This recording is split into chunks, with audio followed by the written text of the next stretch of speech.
ایران نے آبنائے ہرمز کے ارد گرد موت کا جال بچھا دیا ہے۔ موت کا جال تو پہلے بھی پاسداران انقلاب نے خلیج فارس اور آبنائے ہرمز کے ارد گرد بچھا دیا تھا، لیکن وہ ان کی نیوی کی صورت میں تھا، وہ ان کے کچھ ایسے جیمنگ سسٹمز کی صورت میں تھا جس کے ذریعے وہ دشمن کو اور گزرنے والے جو کنٹینر ویسلز تھیں ان کو روکنے کے لیے تھا۔ لیکن اب جو ہے انہوں نے سمندری سرنگیں بچھا دی ہیں، کچھ ایسی بارودی سرنگیں ہیں جو سمندر میں تیر رہی ہیں، اور کسی بھی وقت کوئی بھی شپ جو وہاں سے گزرے گا اس کا اندازہ ہوتا ہے کہ وہ اس سے ٹکرائے گا اور پاش پاش ہو جائے گا، تباہ ہو جائے گا۔ اب یہ سننے کے بعد چونکہ پہلے ہی بہت ہی سخت قسم کی وارننگ تھی پاسداران انقلاب کی کہ آبنائے ہرمز کے قریب بھی نہیں پھٹکنا، تو جو کمرشل ویسلز تھیں وہ تو ویسے ہی ایک فاصلہ مینٹین کی ہوئی تھیں آبنائے ہرمز سے، اور اس سے خاصی دور خلیج عمان کی طرف کہیں پہ جہاں انہیں بہتر جگہ مل رہی تھی وہاں پہ اپنے آپ کو پارک کر رہی تھیں، ڈاک کر رہی تھیں، رک رہی تھیں۔ لیکن جو امریکہ کی بحریہ تھی وہ بھی، اس کو بھی ڈونلڈ ٹرمپ نے کہا تھا کہ آپ کو ہر صورت آبنائے ہرمز کو کلیئر کرنا ہے، ایران کی جو بحریہ اس کو اڑا دیں آپ، اور اس کے بعد جو کمرشل وہیکلز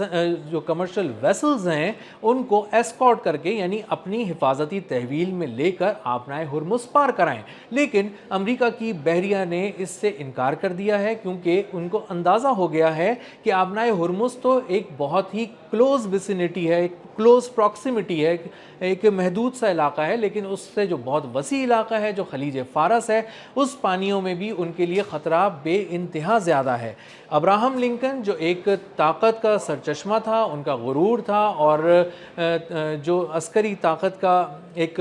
بہت بلند مینار سمجھا جاتا تھا، اس کو جب سے ایرانی پاسداران انقلاب اور ان کی نیوی نے ہٹ کیا ہے بری طرح اور اس کو ناقابل تلافی نقصان پہنچایا ہے، اس حد تک کہ اس کو اپنا فاصلہ خلیج فارس سے 2000 کلومیٹرز بڑھانا پڑا ہے، وہ اس کو پیچھے جانا پڑا ہے اپنے آپ کو بچانے کے لیے۔ تو اس کے بعد سے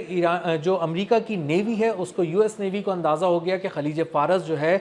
وہ موت کا جال ہے، وہ ایک ایسا جال ہے جس کو کئی دہائیوں تک بنا گیا ہے، اور وہ محض سمندر کی لہریں نہیں ہیں جس کے اوپر وہ پہلے اپنے آپ کو سیل کیا کرتے تھے، اب وہ ایک موت کا جال ہے جس پہ وہ سیل کریں گے، اور ایک ڈیتھ بیڈ بنتا جا رہا ہے وہ امریکی بحریہ کے لیے۔ ایرانی پاسداران انقلاب نے بہت دو ٹوک الفاظ میں جو کمرشل ویسلز وہاں سے گزرتی تھیں، جو جہاز گزرتے تھے، کارگو شپس کو کہہ دیا تھا کہ اگر آپ نے یہاں پر قریب، ریڈیو پیغامات کے ذریعے یہ بات کی گئی تھی کہ اگر اس کے قریب بھی آئے تو پھر نقصان کے ذمہ دار آپ ہوں گے، ہم آپ کی ویسل کو اڑا دیں گے۔ اس کے بعد سے جب کچھ ویسلز نے کوشش کی کہ وہ قریب آئیں تو انہوں نے،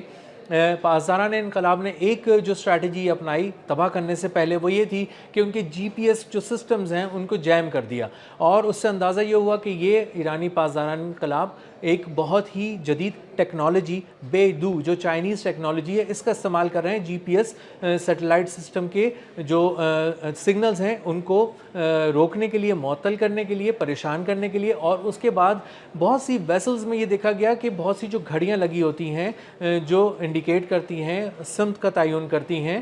کسی بھی ویسل کی، اس کو انہوں نے ڈسٹرب کر دیا اور وہ مسلسل حرکت کرنے لگیں، تو اس سے اندازہ ہوا کہ وہ مسلسل ایک ایسے زون میں داخل ہو گئے ہیں جہاں خطرہ ہے اور جہاں جی پی ایس کے جو سگنلز ہیں وہ لاسٹ ہیں، اور وہاں پہ بہت زیادہ ان میں خلل پڑ رہا ہے۔ اب ایرانی پاسداران انقلاب نے، چونکہ یہ بات پوری دنیا تک ایک پیغام پہنچانا تھا کہ امریکہ نے ایران پہ جو حملہ کیا ہے وہ بالکل غلط ہے، ناجائز ہے، اور ایک ایسی سفارتی اور عسکری جنگ لڑنی تھی جس کے ذریعے ایک کمپریہنسو اسٹریٹجی کے ذریعے پوری دنیا تک یہ پیغام پہنچایا جائے کہ ایران جو ہے وہ تکلیف میں ہے تو اب پوری دنیا بھی تکلیف میں رہے گی، اس لیے آبنائے ہرمز کو بند کر دیا گیا تھا۔ آبنائے ہرمز کو بند کرنے کا مطلب یہ ہے کہ ایک سمندر میں 33 کلومیٹر چوڑی ایک ایسی تجارتی راہداری جہاں سے دنیا کا 20% خام تیل روز گزرتا ہے، اس کے علاوہ دنیا کا ہر قسم کا جو کمرشل ویسل ہے وہ وہاں سے سارے کمرشل ویسلز گزرتے ہیں، تمام قسم کی ٹریڈ ہوتی ہے، تمام قسم کی ایکسپورٹس ہوتی ہیں۔ اس کو بند کر دینے کا مقصد یہ ہے کہ جیسے آپ نے سعودی عرب کی آئل ایکسپورٹس کو روک دیا، عراق کی آئل ایکسپورٹ کو روک دیا, اس کے علاوہ متحدہ عرب امارات کی آئل ایکسپورٹس کو روک دیا. اور اس کا مطلب یہ ہے کہ جو آئل ایکسپورٹس رک گئی ہیں جن ممالک کی, ان میں آئل کی پروڈکشن بھی اب منیمائز ہوتے ہوتے اب مکمل طور پر بند ہو رہی ہے, کیونکہ تیل کی پروڈکشن کو جو ذخیرہ کرنے کے سٹاکس ہیں,